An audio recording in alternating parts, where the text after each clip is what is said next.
تین شخص بڑے زاہد تھے، یعنی دنیا سے بے رغبت نیک لوگ، حج کے ارادے سے بیت اللہ شریف کی طرف روانہ ہوئے۔ راستے میں انہوں نے غیر مسلموں کی ایک بستی میں قیام کیا، وہاں رک گئے۔ ان تینوں میں سے ایک کی نظر ایک خوبصورت غیر مسلم عورت پر پڑ گئی، اس کا دل اس کی طرف آ گیا۔ جب تینوں نے سفر کا ارادہ کیا تو اس نے ہیلے بہانے کر کر ٹال دیا اور خود وہیں بیٹھ گیا۔ اس کے دونوں ساتھی چلے گئے۔ اب اس نے اپنے دل کی بات اس عورت کے والد سے کہی۔ لڑکی کا والد غیر مسلم تھا، کہنے لگا میری بیٹی کا مہر تجھ پر بہت بھاری ہے، تم ادا نہیں کر سکتے۔ وہ بولا کیا ہے؟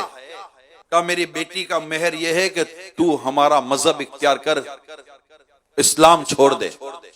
عورت کی محبت شیطان کے اس مکر و فریب میں یہ ایسا پھنسا کہ بدبخت اپنا دین چھوڑ کر کافر ہو گئے۔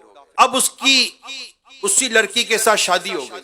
پھر کچھ ہی عرصے کے بعد وہ اسی بے ایمانی کفر کی حالت میں موت کے گھاٹ بھی اتر گیا، مر گیا۔ اب سنیے، جب اس کے دو ساتھی واپس آئے تو جب اسی بستی میں پہنچے، علاقے میں پہنچے تو اپنے دوست کے بارے میں پوچھا ہمارا وہ ساتھی کہاں ہے؟ تو بتایا وہ تو غیر مسلم ہو گیا تھا، اور اس کو پورا واقعہ سنایا۔ اب یہ دو دوست عبرت لینے کے لیے اسی قبر پر گئے۔ وہاں ایک عورت اور دو بچوں کو قبر پر روتے ہوئے پایا۔ اپنی ساتھی کی حالت پر یہ دونوں دوست بھی رونے لگے۔ عورت نے ان سے رونے کا وجہ پوچھی، آپ کیوں رو رہے ہو؟ تو ان دو نیک لوگوں نے کہا کہ ہمارا دوست اسی طرح عبادت گزار تھا، نمازی تھا، زاہد تھا، عابد تھا، اس کی نیکیاں گنتی کروانے لگے۔ جب اس عورت نے یہ سنا کہ وہ اس قدر نیک تھا اور اسلام اور دین میں اس قدر عبادات اور نیکی کا معاملہ تھا، تو اس عورت کے دل میں اسلام کی محبت پیدا ہوئی اور وہ اپنے دونوں بچوں سمیت اسلام لے آئی۔ اللہ پاک کی خفیہ تدبیر سے بندہ ڈرتا رہے۔ اور یہ آج اس وقت ان حالات میں یہ ٹاپک بہت ریلیٹڈ ہے۔ میڈیا نے، سوشل میڈیا نے، گیدرنگز نے، مطلب ایسا لگتا ہے جیسے پتہ ہی کوئی نہیں ہے۔ جو فلمیں ڈراموں میں دیکھا بول دیا، جو گانے باجے سنے وہ گنگنا دیے، معاذ اللہ۔ بڑا نازک دور ہے۔